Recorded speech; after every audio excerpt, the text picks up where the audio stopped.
मेरा ऐसा मानना है मेरी माँ कि बेटियां तो अपना भाग्य लेकर आती ही हैं, बस बेटियों को एक योग्य लड़का ढूंढ कर दिया करो, संस्कारी लड़का जो मांस शराब से दूर रहे, पराई स्त्रियों से दूर रहे। ऐसा लड़का आपकी बेटी को खुश रख सकता है। पैसा वो टैलेंटेड है, योग्य है तो कमा लेगा। पैसे की बात बहुत बड़ी नहीं है, क्यों? पैसा बहुत बड़ी चीज नहीं है साहब, शांति बड़ी चीज है, टैलेंट बड़ा है। अच्छा बताओ, काबिलियत बड़ी है कि पैसा बड़ा है? काबिलियत से पैसा है या पैसे से काबिलियत है? हाँ, आप काबिल हैं, आप योग्य हैं, टैलेंटेड हैं, तो पैसा आपके पीछे पीछे चलेगा, आपको पैसे के लिए भागने की जरूरत नहीं।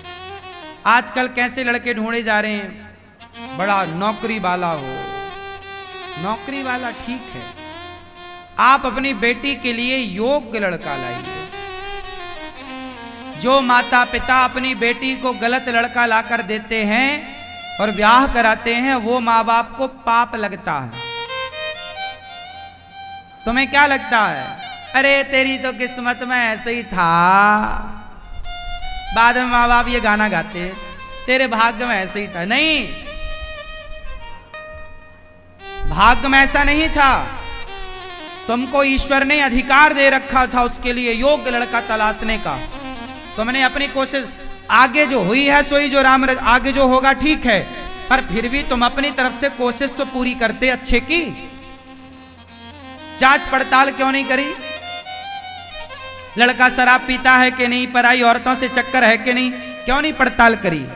तुम 50 लाख का दहेज देते हो तो 1-2 लाख पड़ताल में खर्च कर दिया करो, पता चल जाएगा कि लड़के योग्य हैं या नहीं। जीवन भर का सवाल है। पहले के लोग लड़कों की पड़ताल करते थे, खोजबीन, किसके संग उठना बैठना है, किस तरह का व्यवहार है, किस तरह का आचरण है। पानी पियो छान के और विवाह करो जान के। किसी के कह देने से ब्याह ना किया करो, पूरी पड़ताल करनी चाहिए कि लड़की योग्य है कि नहीं। आजकल लड़कियों की भी पड़ताल करो, कुंडलियां निकाला करो। आजकल मार्केट में कुछ ऐसी, आजकल धंधा चल रहा है कुछ लोगों का, कुछ लड़कियां आपके लड़कों को फंसाती हैं, शादी कर लेती हैं और शादी के 2 महीने बाद तलाक चाहिए, क्योंकि उन्होंने तलाक लेने के लिए शादी करी थी कि तलाक के बहाने संपत्ति का कुछ हिस्सा हमें मिलेगा। तो लो 2-3 महीने में उनका करोड़ों का जुगाड़ हो जाता है। ये तो बढ़िया धंधा है।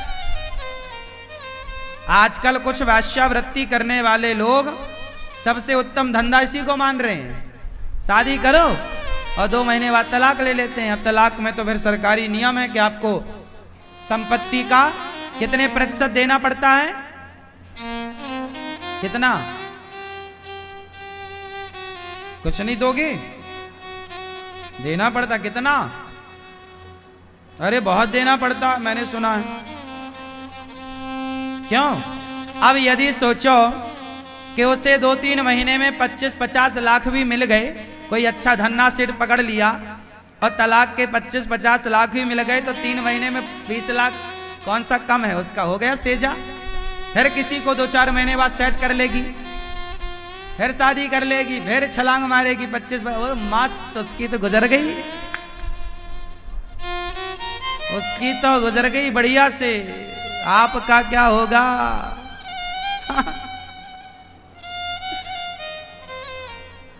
आजकल धंधा चल रहा है। ये बात सही है कि गलत है?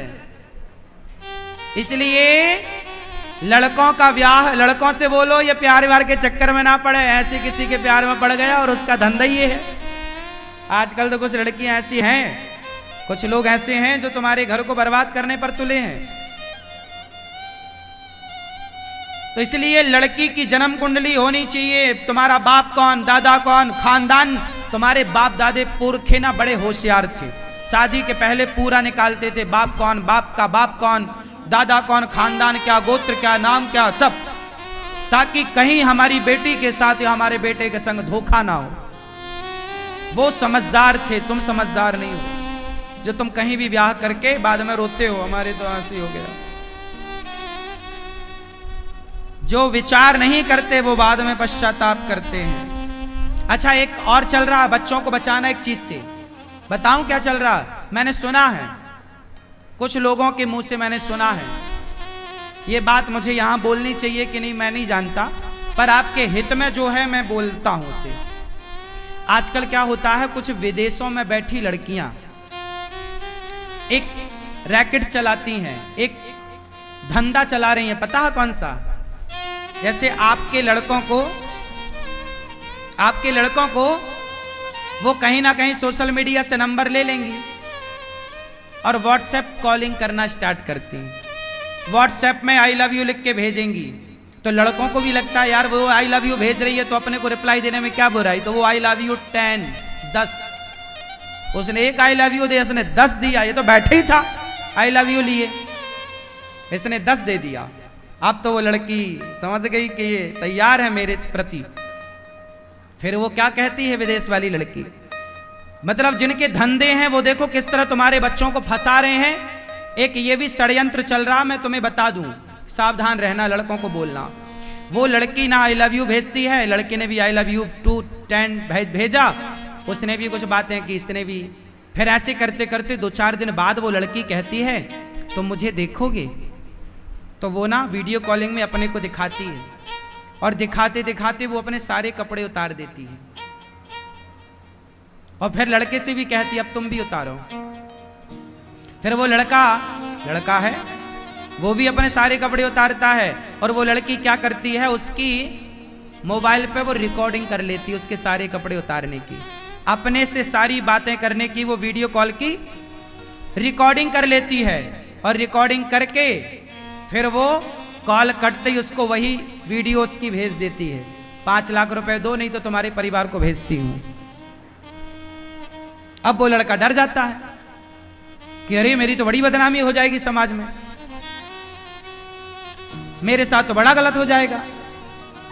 तो वो डर के मारे अब क्या करे, अब उसको लगता मैं फंस गया, मेरी बड़ी बदनामी होगी दोस्तों में। और अच्छा वो इसकी आईडी वगैरह सब मांग लेती है, बोलती है कि तुम मेरे से प्यार करते हो तो अपनी ईमेल आईडी दो, पासवर्ड दो। अब ईमेल आईडी ले ली, पासवर्ड ले ली, तो सारा कांटेक्ट नंबर उसके पास चला जाता है।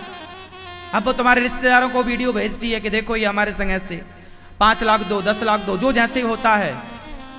ये चल रहा है बाजार में, आजकल ट्रेंड में है ये चीजें, हाँ या ना? इसलिए आजकल आपके बच्चे घर के अंदर, कमरे के अंदर भी सुरक्षित नहीं हैं, याद रखिएगा इस बात को। हर जगह काम आएगा संस्कार। क्या काम आएगा?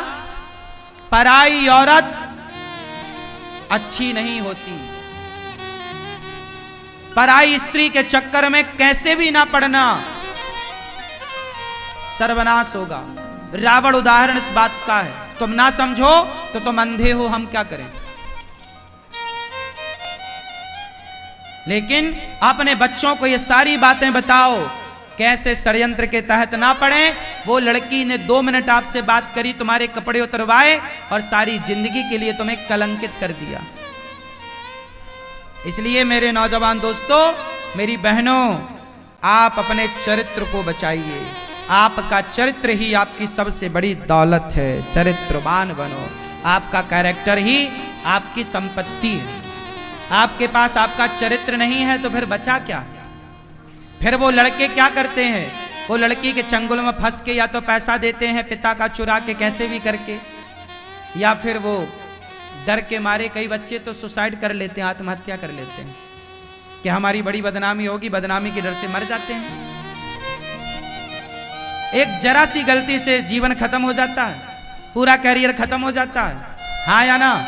और ये षड्यंत्र खूब चल रहा बाजार में, खूब धड़ल्ले से। मैं आपको देखो सब बता रहा हूं केवल इसलिए, मेरा उद्देश्य केवल ये है कि आपके परिवार में कहीं इस तरह की आग ना लग जाए, आपके बच्चे कहीं इस बुराई का शिकार ना हो जाए। कथा आप सुनते हैं, बहुत संभल के रहने का जमाना है अब ये, बहुत संभल के रहने का। पता नहीं कौन कैसा है, आज जो आपसे बात कर रहा है, जो आपकी तरफ देख के हंस रहा है, पता नहीं वो आपकी तरफ किस भाव से हंस रहा है, पता नहीं वो किस स्वार्थ से आजकल कोई आपकी तरफ देख रहा है। तो विचार जरूर करना कि इसका मेरे से क्या स्वार्थ है, क्यों देख रहा है मुझे, बिना स्वार्थ के कोई तुम्हें क्यों देखेगा। इतनी स्वार्थी दुनिया हो गई है कि आज तुमसे कोई राम राम करता है ना, तो भी मतलब होगा तो ही राम राम करेंगे, वरना बेमतलब का कोई राम राम नहीं करता। सुख के सब साथी दुख में ना कोई, है ना। समझो समझ सको तो समझो, समझो दिलबर जानी,